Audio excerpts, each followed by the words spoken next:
प्रभुଙ୍କ नामर धन्यवाद हो। प्रभु अनुग्रह करी ताहांकर असीम प्रेम अपार दया सकाशु आउ गोटे सुंदर अवकाश आम मानकु देइछंती ताहांकर वाक्य को ध्यान करिबा पाई ताहांकर जीवंत वाक्यरु सुशिक्षित हेबा पाई से आमानकु एही सुंदर अवकाश आम मानकु देई से जीवित मानक मध्यरे रखिचंती। सेतिपाई मु परमेश्वरंकर प्रशंसा करे। आजिर सेवा कार्य रे मु आपण समस्तंकु आम मानकर उद्धारकर्ता प्रभु यीशु ख्रीष्टंकर पवित्र नाम रे स्वागत जणाए। प्रिय माने आज मु आपण मानक निकटरे गोटे छोट प्रसंग को नहीं अल्प समय कथबार्ता हेबा पाई चाहे। आजिर प्रसंगर शीर्षक हैला प्रार्थना कौन, प्रार्थना केमिति करिबा आवश्यक रहिछि। एही प्रसंग उपरे परमेश्वरंक वाक्य को नहीं मु आपण मानक निकटरे अति अल्प समय कथबार्ता हेबा पाई चाहे। ख्रीष्टरे प्रिय प्रभुंक लोक माने आज आमे एही प्रसंग रे कथा हेबा पूर्वरु मु पवित्र शास्त्ररु गोटे अंश पाठ करिबा पाई चाहे। मार्क लिखित सुसमाचार 1 अध्याय 35 पदरे ए प्रकार लिखा जाए, पाहांतिया समय रे अंधार थाउ थाउ से उठी बाहरी गले और गोटे निर्जन स्थान को जाई सेठारे प्रार्थना करिबाकु लागिले। प्रभुंक नामर प्रशंसा हो। प्रिय प्रभुंक लोक माने प्रभु यीशु ख्रीष्ट जो समय रे धरा पृष्ठर थिले से समय रे से सुसमाचार प्रचार करिबा पूर्वरु से पाहांतिया समय रे उठी से प्रार्थना करिया पाई गले। से अनेक स्थान रे रही निर्जन स्थान मानक रही से पितांक निकटरे प्रार्थना करुथिले। एपरिकी आ अन्य स्थान रे परमेश्वरंक वाक्य आमानकु शिक्षा दिए, चेतना दिए जे प्रभु यीशु ख्रीष्ट जड़े प्रार्थनाशील व्यक्ति थिले। संपूर्ण रात्रि से प्रार्थना रे समय बिताउथिले। आउ पाहांतिया समय रे से जेरूशलेम मंदिर निकट को आसुथिले। आउ ताहांकर वाक्य सुनिया पाए अनेक लोक सेठारे एकाठी होउथिले। प्रिय प्रभुंक लोक माने आज आमे प्रार्थना कोन आ केमिति प्रार्थना करिबा उचित एही प्रसंग उपरे आमे निहाती परमेश्वरंक वाक्य शिखिबार आवश्यक रहिछि। कारण प्रार्थना बिना आम मानकर कौनसी कार्य आम सफल हो पारिबा नहीं। प्रार्थना बिना पारिवारिक जीवन बेकार अटे। प्रार्थना बिना आमर सेवा कार्य वृथा अटे। प्रभु यीशु ख्रीष्ट से पितांक निकटरे प्रार्थना करुथिले। कृषीय मृत्यु पूर्वरु कृषीय मृत्यु भोग पूर्वरु से गेत्सेमनी बगीचारे पितांक निकटरे प्रार्थना कले, पिता तुमर इच्छा जदि हुए एही पान पात्र मो ठारू दूर कर। प्रिय माने प्रभु यीशु ख्रीष्ट प्रति समय रे प्रति मुहूर्त रे से पितांक निकटरे प्रार्थना करुथिले। आउ स्वर्गर परमेश्वर चाहंती आमे जेपरी प्रार्थना द्वारा ताहांक सहित आमर सहभागिता को मजबूत करू, आमे जेपरी प्रार्थना सहित ताहांक सहित सब बेले लागी रहू, एहा परमेश्वर आम ठारू से इच्छा करंती। सेति पाई आज आमे देखिबा प्रार्थना कोन। एही प्रसंग उपरे मु आपण मानकू गोटे दुईटा तीन कथा मु कहिबा पाई चाहे। प्रार्थना कौन अटे सर्वप्रथम विषय मु आपण मानक निकट रखिबा पाई चाहे। जदि आपण माने मो सहित प्रथम सामुएल 1 अध्याय 12 पद 13 पद 14 पद पढ़िबे, एठारे एमिति लेखा जाए, एही रूपे से सदा प्रभुंक साक्षात रे प्रार्थना करुथिबा समय रे एली ताहार मुख को अनाइले। से समय रे हाना आपणा मने मने कथा कहूथिला, केवल ताहार अष्ट हलुथिला, मात्र ताहार रब शुणा जाऊ नथिला। तेणु से मत होइथिबो बोली एली विचार कले। तहिरे एली ताहाकू कहिले, तुम्भे केते काल मत होइथिबो, तुम्भ द्राक्षारस तुम्भठारू दूर कर। 15 पदरे प्रकार लेखा जाए, एथिरे हाना उत्तर देई कहिला, ना मोर प्रभु, मु दुखिनी स्त्री, मु द्राक्षारस कि मद्यपान करी नाही, मात्र सदा प्रभुंक सम्मुखरे मु आपणा प्राण वेदना ढाळुथिली। प्रिय प्रभुंक लोक माने एठारे आमे देखुचु हाना से एली याजकंक सहित अछंती। ताहांकर मुखरू किछि शब्द सुना जाउ नाही, मात्र तांकर मुख हलुछि, अष्ट हलुछि। एही वाक्यरू परमेश्वर आमानकू शिक्षा दियंती, कथा कहंती जे प्रार्थना बोली कहिले कोनसी जगा करिबा नुहे। प्रार्थना बोली कहिले कोनसी फोटो मूर्ति निकटरे धूप जलाइबा नुहे। प्रार्थना कोनसी मनुष्य निकटरे कथावार्ता नुहे।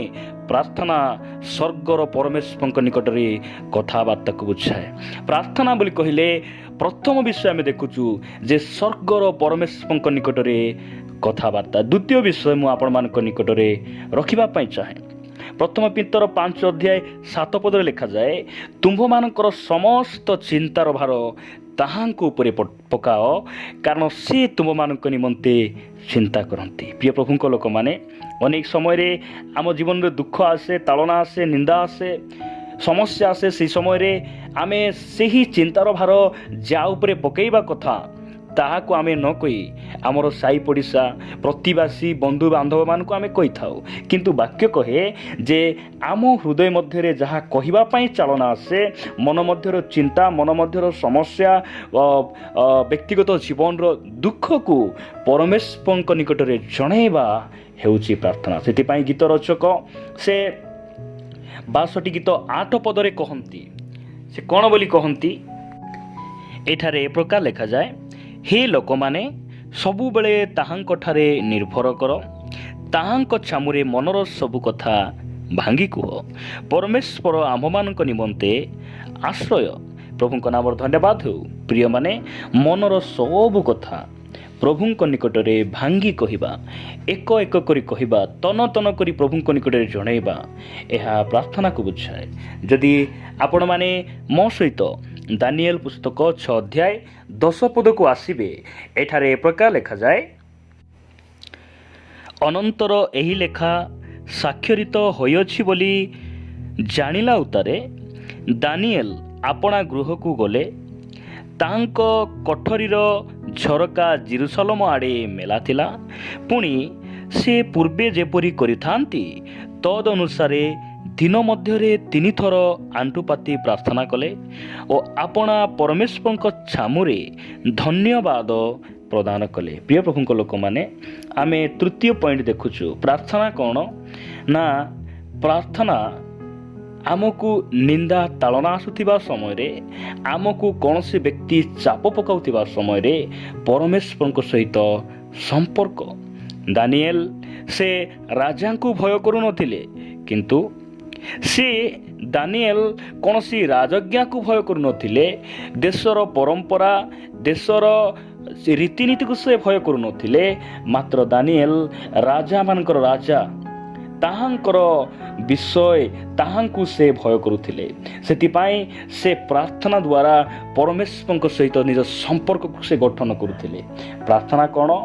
ଆମେ ତୃତୀୟ ବିଷୟ ଦେଖୁଛୁ ଯେ ପ୍ରାର୍ଥନା ପରମେଶ୍ୱରଙ୍କ ସହିତ ସମ୍ପର୍କ। ପ୍ରିୟମାନେ, ଆପଣମାନେ ଆଉ ମୁଁ ଯଦି ପରମେଶ୍ୱରଙ୍କ ସହିତ ପ୍ରାର୍ଥନାରେ ସମୟ ବିତାଇବା, ଆମମାନଙ୍କର ସମ୍ପର୍କ ପିତାଙ୍କ ସହିତ ବଢ଼ିଯିବ। ପ୍ରଭୁ ଯୀଶୁଖ୍ରୀଷ୍ଟଙ୍କ ମାଧ୍ୟମ ଦେଇ ଆମର ପରମେଶ୍ୱରଙ୍କ ସହିତ ଆମମାନଙ୍କର ପ୍ରାର୍ଥନା ଜୀବନ ମଜବୁତ ହୋଇଯିବ। ପ୍ରାର୍ଥନା ଖ୍ରୀଷ୍ଟ ବିଶ୍ୱାସର ମୂଳଦୁଆ। ପ୍ରିୟମାନେ, ଏବେ ଆମେ ଦେଖିବା ଯେ ପ୍ରାର୍ଥନା କେମିତି କରିବା ଆବଶ୍ୟକ ରହିଅଛି। ମୋ ସହିତ ଆପଣମାନେ ଲୁକଲିଖିତ ସୁସମାଚାର 11:1-2 ପଢ଼ିବେ।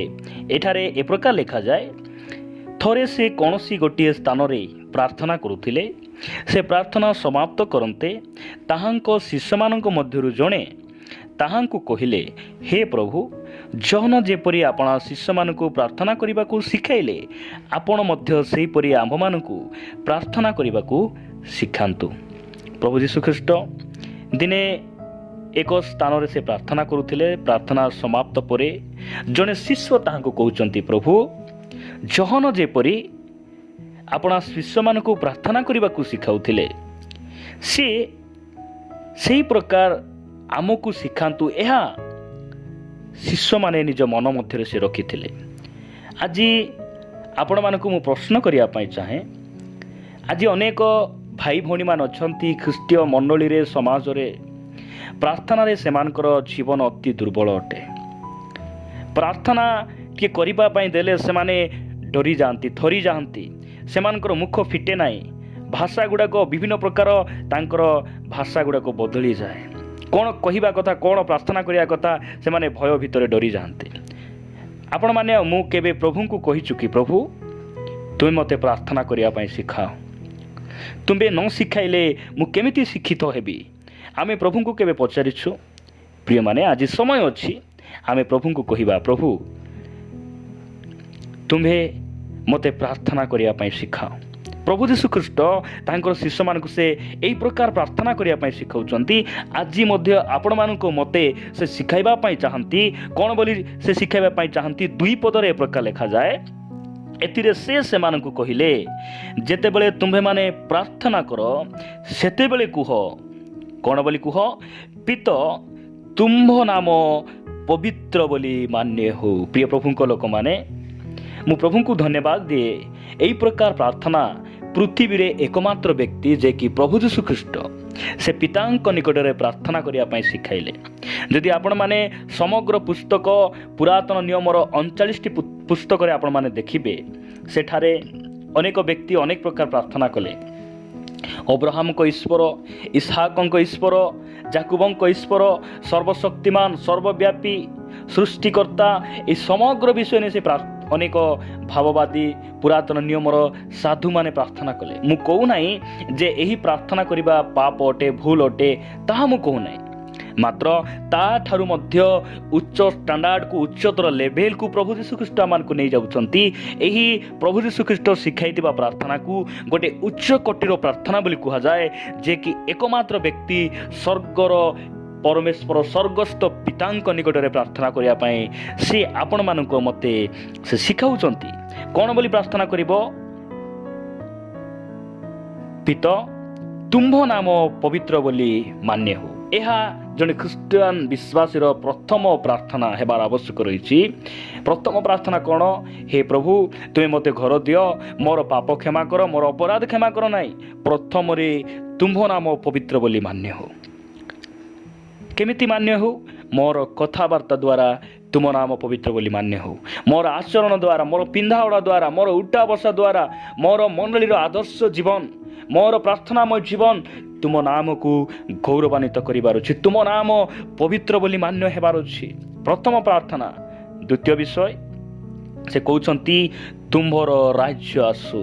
ପ୍ରିୟମାନେ, ଆଜି ଅନେକ ଲୋକ ଲାଗି ପଡ଼ିଛନ୍ତି ନିଜର ରାଜ୍ୟକୁ ସ୍ଥାପନ କରିବା ପାଇଁ, ନିଜ ନାଁକୁ କମାଇବା ପାଇଁ, ନିଜେ ସମାଜରେ ପ୍ରତିଷ୍ଠିତ ହେବା ପାଇଁ। ମାତ୍ର ପ୍ରଭୁ ଯୀଶୁଖ୍ରୀଷ୍ଟ ଆମମାନଙ୍କୁ ସେ ଶିଖାଉଛନ୍ତି, ତାହାଙ୍କର ରାଜ୍ୟ ଆସୁ। ପ୍ରିୟମାନେ, ଆମର ପରିବାରରେ ଯୀଶୁଙ୍କର ରାଜ୍ୟ ରହିବାର ଅଛି। ଆମର ପରିବାରରେ ସ୍ୱର୍ଗର ଆନନ୍ଦ, ସ୍ୱର୍ଗର ସେହି ପ୍ରେମ ଆମର ବ୍ୟକ୍ତିଗତ ଜୀବନରେ ସେ ସ୍ୱର୍ଗୀୟ ଅନୁଭବ, ଗୋଟେ ସ୍ୱର୍ଗୀୟ ଜୀବନଯାପନ କରିବା ପାଇଁ, ତାହାଙ୍କର ରାଜ୍ୟରେ ଜୀବନଯାପନ କରିବା ପାଇଁ ପ୍ରାର୍ଥନା ଯେପରି ଆମେ କରୁ, ଏହି ସମ୍ବନ୍ଧରେ ସେମାନଙ୍କୁ ଶିକ୍ଷା ଦିଅନ୍ତି।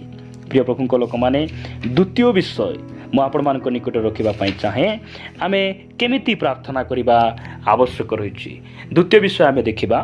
ଯଦି ଆପଣମାନେ ମୋ ସହିତ 1 Corinthians 14 ଅଧ୍ୟାୟ 14 ପଦରୁ 16 ପଦ ପଢ଼ିବେ, ଏଠାରେ ଏ ପ୍ରକାର ଲେଖାଯାଏ, କାରଣ ମୁଁ ଯଦି ପରଭାଷାରେ ପ୍ରାର୍ଥନା କରେ ତେବେ ମୋହର ଆତ୍ମା ପ୍ରାର୍ଥନା କରେ, କିନ୍ତୁ ମୋହର ବୁଦ୍ଧି ଫଳହୀନ ହୁଏ। 15 ପଦରେ ଏ ପ୍ରକାର ଲେଖାଯାଏ, ତେବେ କର୍ତ୍ତବ୍ୟ କ'ଣ? ମୁଁ ଆତ୍ମାଙ୍କ ଦ୍ୱାରା ପ୍ରାର୍ଥନା କରିବି, ପୁଣି ବୁଦ୍ଧି ସହିତ ମଧ୍ୟ ପ୍ରାର୍ଥନା କରିବି। ଆତ୍ମା ଦ୍ୱାରା ସ୍ତୁତିଗାନ କରିବି, ପୁଣି ବୁଦ୍ଧି ସହିତ ମଧ୍ୟ ସ୍ତୁତିଗାନ କରିବି। 16 ପଦ ଲେଖାଯାଏ, ନତୁବା ତୁମ୍ଭେ ଯଦି ଆତ୍ମା ଦ୍ୱାରା ଧନ୍ୟବାଦ ଦିଅ, ତେବେ ସାଧାରଣ ଲୋକ ତୁମ୍ଭ କଥା ନ ବୁଝିବାରୁ କିପରି ତୁମ୍ଭ ଧନ୍ୟବାଦରେ ଆମେନ୍ କହିବ। ପ୍ରିୟ ପ୍ରଭୁଙ୍କ ଲୋକମାନେ, ସାଧୁ ପାଉଲ କରନ୍ତୀୟ ମଣ୍ଡଳୀରେ ସେ ପ୍ରଥମ ପତ୍ର ଲେଖୁଥିବା ସମୟରେ ପ୍ରାର୍ଥନା ସମ୍ବନ୍ଧରେ ସେ ଲେଖୁଛନ୍ତି ଯେ ଆମେ କିପରି ପ୍ରାର୍ଥନା କରିବା ଆବଶ୍ୟକ ରହିଛି। ଆମକୁ ପ୍ରାର୍ଥନା କରୁଥିବା ସମୟରେ କେବଳ ବୁଦ୍ଧିର ସହିତ ପ୍ରାର୍ଥନା କଲେ ହେବ ନାହିଁ, କେବଳ ଆତ୍ମାଙ୍କର ଦ୍ୱାରା ପ୍ରାର୍ଥନା କଲେ ହେବ ନାହିଁ। ଆମକୁ ବୁଦ୍ଧି ଆଉ ଆତ୍ମାଙ୍କ ସାହାଯ୍ୟରେ ଆମେ ପ୍ରାର୍ଥନା କରିବା ଆବଶ୍ୟକ ରହିଛି। ଯଦି ଏଫେସୀୟ ପୁସ୍ତକ 5:18 ଆପଣ ଦେଖିବେ, ସର୍ବଦା ଆତ୍ମାଙ୍କ ସାହାଯ୍ୟରେ ପ୍ରାର୍ଥନା କର, ଏହି କଥା ସାଧୁ ପାଉଲ ଏଫେସୀୟ ମଣ୍ଡଳୀ ନିକଟରେ ମଧ୍ୟ ସେ ଲେଖନ୍ତି। ସେଥିପାଇଁ ମୁଁ କହୁନାହିଁ ଯେ କେବଳ ଆମେ ବୁଦ୍ଧିରେ ପ୍ରାର୍ଥନା କଲେ ଯଥେଷ୍ଟ, ତାହା ନୁହେଁ। ଆଜି ଅନେକ ଲୋକ ଗୀତ ଗାଉଛନ୍ତି, ସେମାନଙ୍କୁ ବୁଦ୍ଧି ଅଛି ବୋଲି ଗାଉଛନ୍ତି, ଘଷି ଦେଇଛନ୍ତି ବୋଲି ସେମାନେ ଗାଉଛନ୍ତି। ମାତ୍ର ଅନେକ ଲୋକ ଗୀତ ଗାଉଥିବା ସମୟରେ ମୁଁ ଦେଖେ ସେମାନଙ୍କର ସେଇ ଗୀତ ଏକ ଆତ୍ମିକ ଗୀତ କି ନାହିଁ, ଏସବୁ ବିଷୟ ମୁଁ ଦେଖେ। ମୋର ପ୍ରିୟମାନେ, ମୁଁ ଏହି କଥା ଆପଣମାନଙ୍କୁ ଭଲ ଲାଗୁ କି ନ ଲାଗୁ, ସେଥିପାଇଁ ମୁଁ ଏହି ବାକ୍ୟ ମୁଁ ଆପଣମାନଙ୍କ ନିକଟରେ ରଖୁନାହିଁ। किंतु प्रकृत सत्य विषय कौन परमेश्वर से वाक्य द्वारा आपण मानक मते से कहउचंती जे आमको केवल गीत जानिछु बोली गाइदेले हेबो नाही, आमको भलो भाषा जणा, आमको भलो सजेइकिना समाज आगरे सजेइकिना प्रार्थना करिया पई जणा, एहा बड़ विषय नाही। आमे प्रार्थना करुवा समय रे आत्मांकर सहाय्य आमे प्रार्थना करूछु कि जे समय रे आमे प्रार्थना करू, रविवार उपासना रे हो, पारिवारिक प्रार्थना सभा रे हो, आमनकर बाइबल अध्ययन रे हो, अन्य सभा समिति रे हो, से समय रे प्रार्थना जतबेला आमे करू, से समय रे सभार कोनोसी मान्यगण व्यक्ति आम सामना रे न आसी आमर परमेश्वर आउ मु आपण आपणकर स्वर्गस्थ पिता केवल दुई जण आमर प्रार्थना रे हेबार आवश्यक रहिछि। सेथिपाई प्रार्थना आमे पितांक निकटरे करिबार आवश्यक रहिछि। अनेक भाई भौणी माने प्रार्थना करंती, से माने मागुथिबा समय रे प्रार्थना समाप्त करुथिबा समय रे पितांक नाम रे मागु अछि आमेन बोली कहि दियंती, किंतु प्रभु यीशु ख्रीष्ट आमे किपरि ताहांक निकटरे मागिबु, केउ नाम रे मागिबु, एई कथा से हमनकु सिखैचंती। जदि आपण माने जहन लिखित सुसमाचार 14 अध्याय 13 आ 14 पद पढ़िबे, एठारे ए प्रकार लेखा जाउछि, पुणी पिता जेपरी पुत्रंक ठारे महिमानित हुअंती, एति निमंते तुम्बे माने मो नाम रे जहा किछि मागिबो मु ताहा करिबी। जदि तुम्बे माने मो नाम रे कोनसी विषय मते मागिबो मु ताहा करिबी। प्रिय माने आमे जिसुंक नाम रे मागिबार अछि, पितांक निकटरे आमे प्रार्थना करिबार अछि। जिसुंक नाम रे सब किछि साध्य, जिसुंक नाम रे आमे जहा किछि मागिबा से आम मानकु दियंती। मोर प्रिय माने प्रभुंक नाम धन्यवाद हो। आउ गोटे विषय मु आपण मानक निकट रखिबा पई चाहे, अर्थात तृतीय विषय मु आपण मानक निकट रखिबा पई चाहे, आमे किपरि प्रार्थना करिबा आवश्यक रहिछि। जदि आपण माने मो सहित मार्क लिखित सुसमाचार 11 अध्याय 24 पद पढ़िबे, एठारे प्रकार लेखा जाउछि, अतएव मु तुम मानकु कहूछि, तुम्बे माने जहा जहा प्रार्थना करो ओ मागो से सबु पाइछि बोली विश्वास कर, सेतिरे से सबु पाइब। अनेक समय रे प्रार्थना अनेक लोक संदेह रे करंती, आउ संदेह लोक सेतिपाई लेखा जाउछि, जाकुब लिखुचंती दीमना लोक प्रभुंक ठारू कौनसी विषय पाइब बोली आशा न करू, कारण तो से तो सबु गतिरे अस्थिर। आज अनेक समय रे प्रार्थना करिबारे संदेह। प्रिय माने प्रभु यीशु ख्रीष्ट कहले विश्वासी पक्षरे सब किछि साध्य। विश्वास युक्त प्रार्थना परमेश्वर चाहती, कारण से एकमात्र प्रभु, से चाहती मु तो एकमात्र परमेश्वर, तथापि मो निकटरे आर संदेह अच्छी, से मु किछि करिबा पई चाहू नै। से समय रे अनेक समय रे प्रभु यीशु ख्रीष्ट अनेकंकु से पचारुथिले, तुम्हे सुस्थ हेबो बोली कि विश्वास करूअछ, मु कि एटा करि पारि बोली तुमे विश्वास करूअछ। से काहेकि पचारुथिले, आमे जेपरि संपूर्ण तांक निकटरे समर्पित हो, संपूर्ण विश्वास करू। प्रिय माने आमर प्रार्थना विश्वास युक्त प्रार्थना हेबार आवश्यक रही। चतुर्थ विषय मु आपण मानक निकट रखिबा पई चाहे, जदि आपण माने सेही मार्क लिखित सुसमाचार 11 अध्याय 25 पद पढ़िबे, एठा लेखा जाए, पुणी तुम्बे माने जेकोसी समय रे प्रार्थना करिबा उठिया हुओ, जदि कार विरोध रे तुम मानकर किछि कथा थाए ताहेले क्षमा करो, जेपरि तुम्भ मानक स्वर्गस्थ पिता मध्य तुम्भ मानकर अपराध सबु क्षमा करिबे। प्रिय प्रभुंक लोक माने प्रार्थना करिबा पूर्वरु, प्रार्थना करिबा पई ठिया हेबा पूर्वरु, व्यक्तिगत भाव रे प्रभुंक निकटरे प्रार्थना करिबा पूर्वरु आमे भाई को क्षमा देवार आवश्यक रही, परस्पर को क्षमा देवार आवश्यक रही। स्वामी स्त्री मनमाली न हो, स्वामी स्त्री 3-4 दिन कथा न हो आमे प्रभुंक निकटरे प्रार्थना करिबा बहुत गोटे दुखर विषय, ताहा गोटे वाक्य विरोधर विषय अटे। सेतिपाई वाक्य कहे प्रतिवासी को आमर अपराधी मानकु क्षमा करी आमे प्रभुंक निकटरे प्रार्थना करिबा आवश्यक रही। जदि आपण माने माथ्यू 5:23 पढ़िबे, एठारे ए प्रकार लेखा जाए, अतएव जदि बेदी निकट को तुम्हें निजर नैवेद्य आणुथिबा समय रे तुम विरुद्ध रे तुम भाईर कौनसी कथा अछि बोली सेठारे तुमर मने पड़े, ताहेले सेही स्थान रे सेही सम्मुखरे बेदी सम्मुखरे तुम्भर नैवेद्य थई देई चली जाओ, आगे निज भाई संगरे मिलित हुओ, आउ ताहा परे आसी तुमर नैवेद्य उत्सर्ग कर। प्रिय माने भाई सहित अमिल न होई परस्पर सहित अमिल न होई स्वामी स्त्री अमिल न होई आमे प्रभुंक सहित मिसी पारिबा नाही प्रभुंक निकट आमे प्रार्थना करिया पारिबा नाही सेति पई प्रथम विषय होची आमे क्षमा पाइबा प्रथम विषय नाही आमे अन्य को क्षमा देले प्रभु हमकु हमर अपराध सब क्षमा करिवे मु आपण मानकु षष्ठ विषय पंचम विषय बा शेष विषय मु आपण मानक निकट रखिबा पाई चाहे जदि माथ्यू लिखित सुसमाचार 6 अध्याय 6 पद पढ़िबे एठार लेखा जाए किंतु तुम्हें प्रार्थना करिबा समय रे तुम्हर गुप्त कोठरी रे प्रवेश करो पुणी तुम्भर द्वार रुद्ध करी गोपन रे थिबा तुम पितांक छामुरे प्रार्थना करो आ तुम्हर पिता जे गोपन रे देखंती से तुमको फल देबे प्रभुंक नाम धन्यवाद हो प्रिय प्रभुंक लोक माने आमर प्रार्थना किए शुणुची कि नहीं बड़ विषय नहीं आमे केते सुंदर प्रार्थना करुछु केते सुशिक्षित आमर भॉइस आमानकर भाषा केते सुंदर आमे काहाकू सुनाइबार आवश्यक नहीं जदि आपण माने ओडिया रे प्रार्थना करिया पाई बुझु नहीं आपण गाँ गौली रे रहुचंती ताहेले आपण निज भाषा रे निजर ट्राइबल गाउलिया भाषा रे आपण गुप्त कोठरी रे जाही आमानकर व्यक्तिगत भाव में आप प्रभुंक निकट में प्रार्थना करंतु यह परमेश्वर चाहती कारण आमको जो मनुष्य माने आमर भाषा शुणुचंती आमर उत्तमता देखुचंती आमर प्रार्थना शुणुचंती से माने हमको किछि फल देबे नहीं फल किए देबे जे कि गुप्त रे देखंती आमर भितरी जीवन को जे देखुचंती आमर गुप्त स्वभाव को जे जानती से ही परमेश्वर आमको से फल देबे सेति पई आमर प्रार्थना आमे समाज आगे केते प्रार्थना करूछु बड़ विषय नहीं मंडली आगे केते प्रार्थना करूछु उपवास प्रार्थना आमे केतेटा प्रार्थना पॉइंट को नहीं प्रार्थना करूछु बड़ विषय नहीं आमे व्यक्तिगत भाव